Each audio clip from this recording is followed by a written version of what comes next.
I'd just like to start off with an acknowledgement of countries.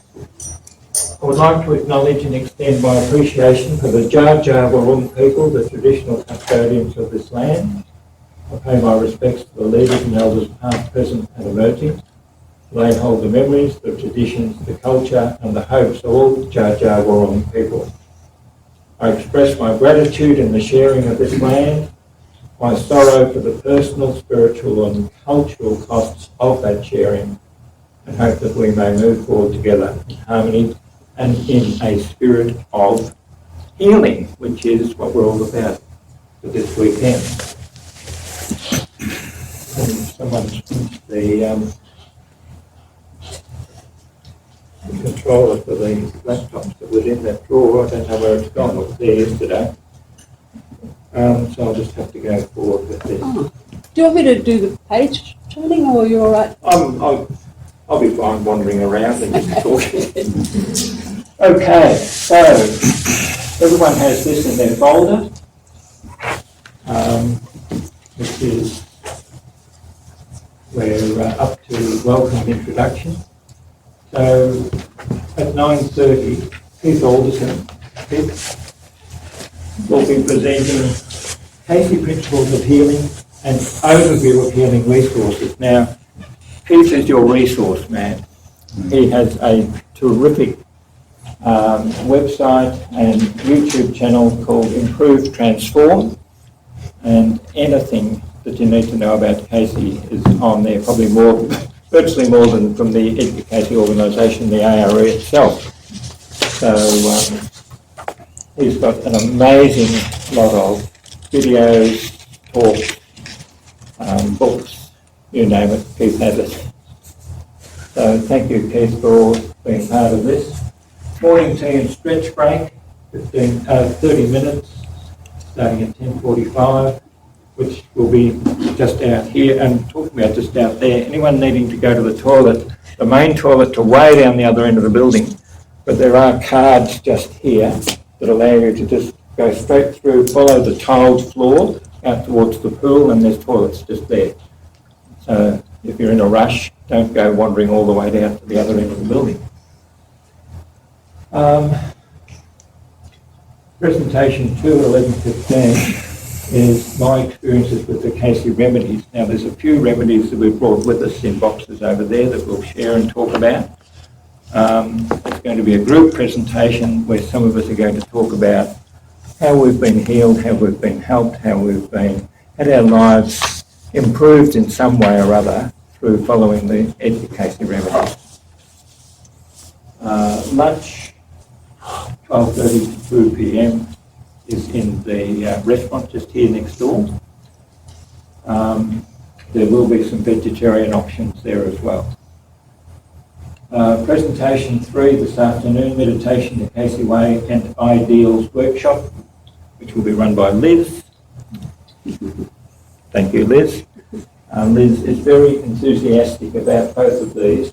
And interestingly enough, in the Edgar Cayce readings, he says every soul needs to learn 2 very important things in this lifetime. Number 1 is to learn how to meditate. Number 2 is to find out what is your spiritual ideal. They're the 2 most important things. Liz will be covering both of those. Uh-oh, no pressure. 3:15 afternoon tea and stretch break, 3:45 to 5. Presentation for Be Your Own Psychic and Dreams workshop, which will be presented by myself, with some interesting stories about that. 5 to 6:30 free time, 6:30 to 8 dinner. You can have dinner upstairs, downstairs, or in Creswick itself, or go into Ballarat. Lots of restaurants around. Then on tomorrow, light exercises, hopefully. Announcements 9 till 9:30. If there's any announcements or feedback from everyone that's here. 9:30 to 10:45, presentation 5, Cayce and kinesiology, which I'll be presenting, which is what my wife worked with for nearly 40 years. incorporating the ideas from the Edgar Cayce readings on healing into her own healing practice as a kinesiologist, and some of the interesting stories that came out of that. Morning tea and stretch break, presentation 6 at 11:15, Cayce Studies in Personal Transformation, which mainly will be talking about the study groups that we run. And that will be a group presentation from those whose lives have been transformed by those group studies. Lunch 12:30 to 2 p.m. again, 2 o'clock, presentation 7, Economic Healing Workshop, which is an important aspect of healing because a lot of us have inherited all sorts of tendencies towards economic ill health. Now, whether that came through from our parents or wherever, we'll be having a look at where that came from and how to resolve that. Afternoon tea and stretch break, 3:45, summary, closing ceremony and feedback, and then happy journeys and fond memories, because people still have fond memories of the conference 5 years ago.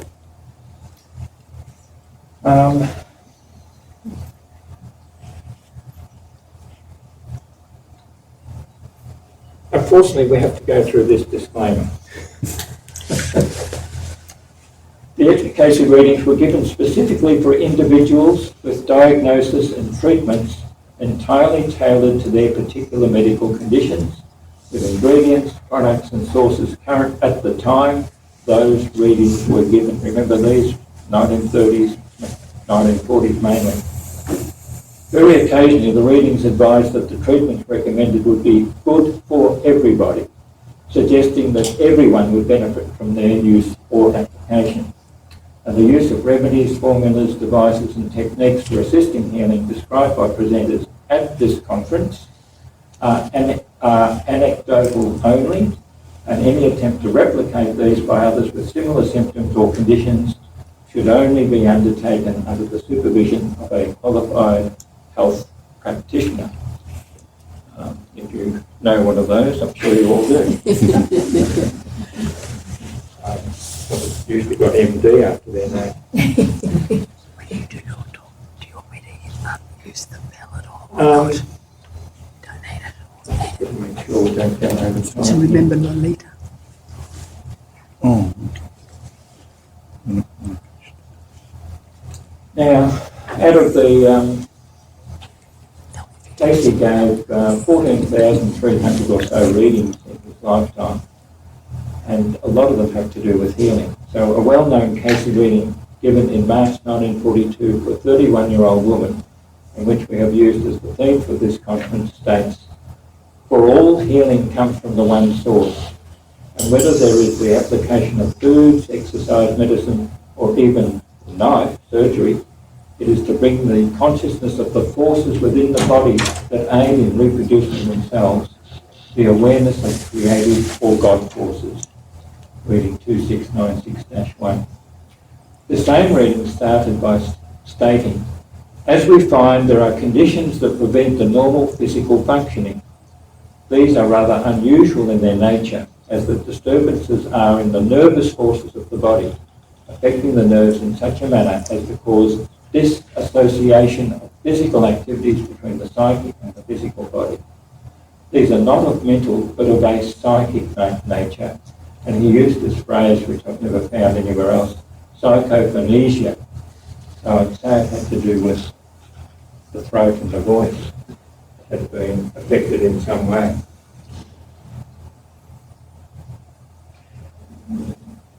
Later in the same reading was this statement: "The condition might be corrected almost instantly by the use of hypnosis, or by a series of some 3 or 4 such treatments.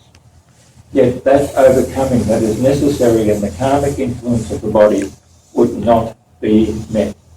Hence we would use the hypnosis method only as a last resort." And the following reading for a 2-year-old boy also stated a karmic situation was in play.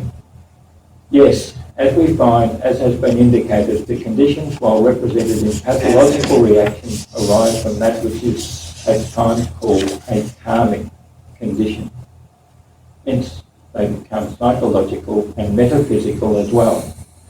Thus, in bringing any permanent relief for the incoordinations that exist in the physical forces of this body, must include activities of those that are responsible for the physical manifestation of the body, the mind, the soul in the present.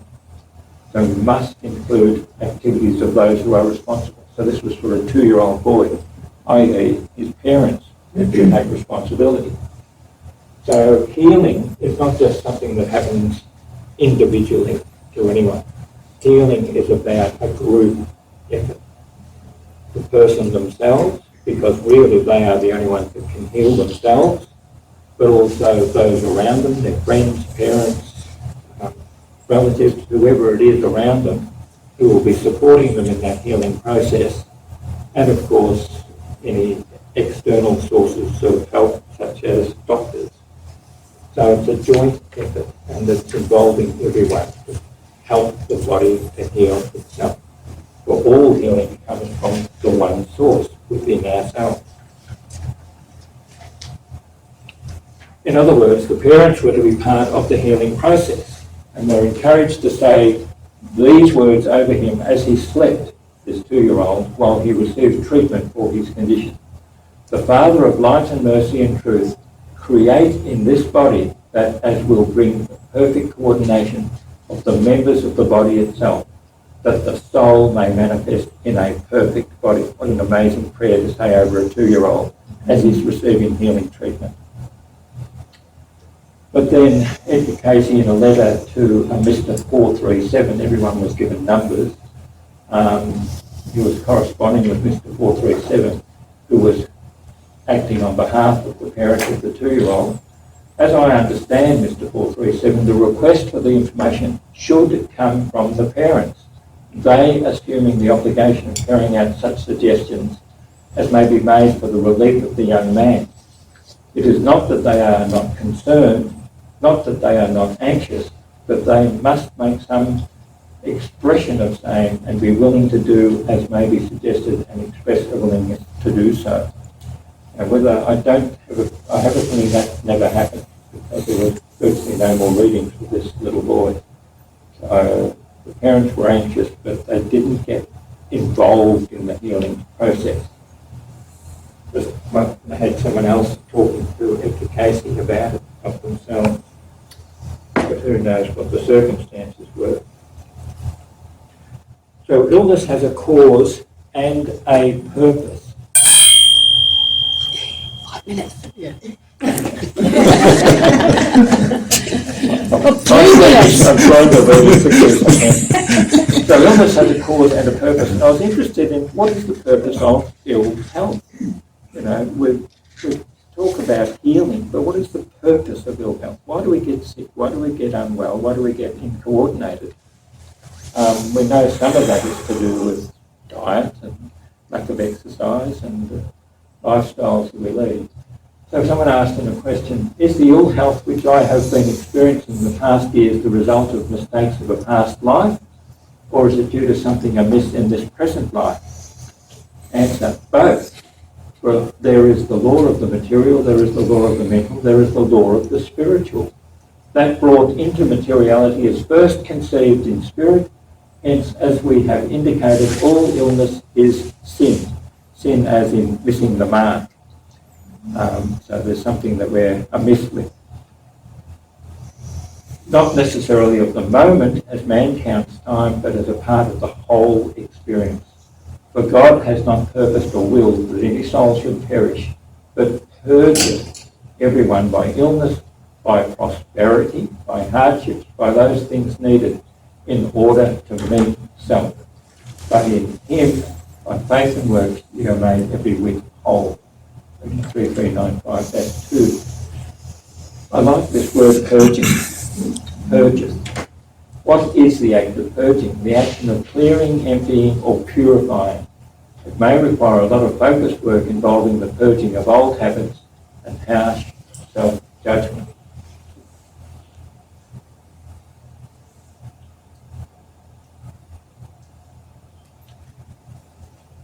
I've often thought that the Edgar Cayce may have been able to offer more instantaneous cures for those requesting readings for their ailments.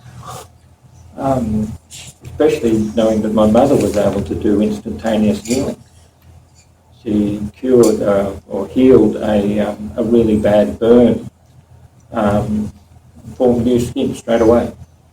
But she was reluctant to do that. She was a reluctant healer.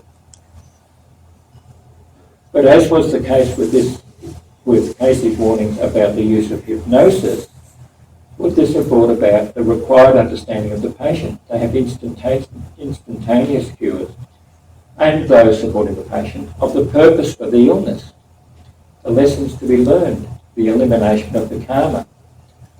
One reading stated, those oft that are healed physically remain sick spiritually.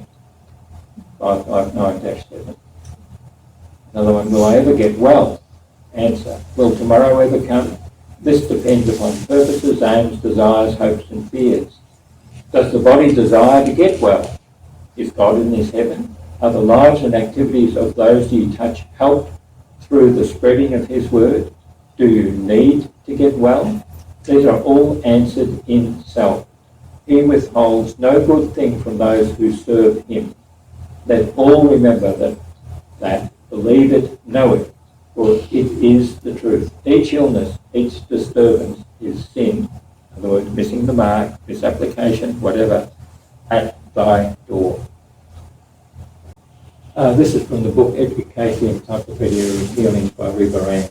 Quite an old book. But in all of the Cayce readings for illnesses, there is deliberate emphasis placed on locating the root cause of each malady, which accounts for Cayce's focus on establishing new and more constructive habits and attitudes, rather than on simply alleviating symptoms.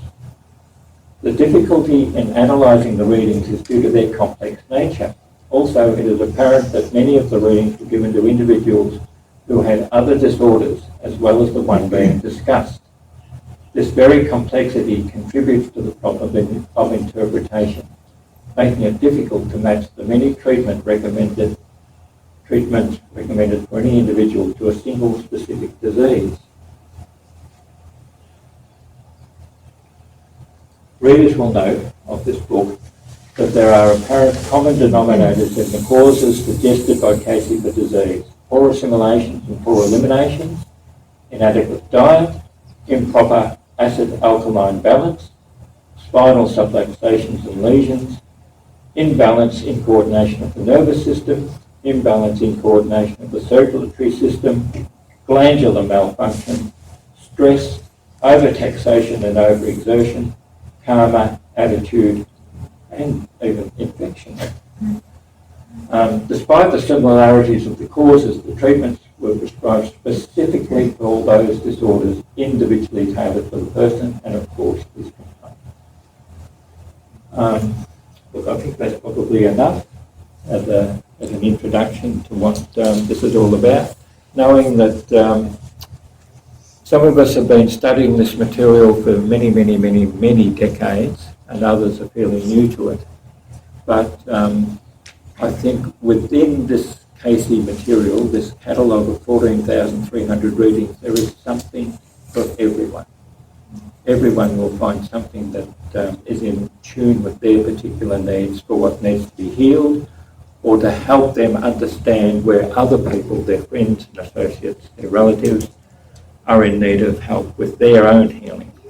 So there's something for everyone.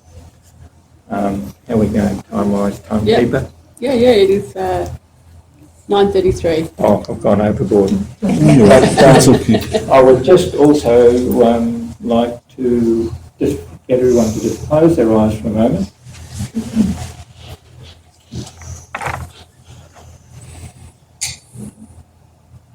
Father, as we seek to see and know thy face, may we each as individuals and as a group come to know ourselves even as we are known, that we as lights in thee may give the better concept of thy spirit in this world. Thank you.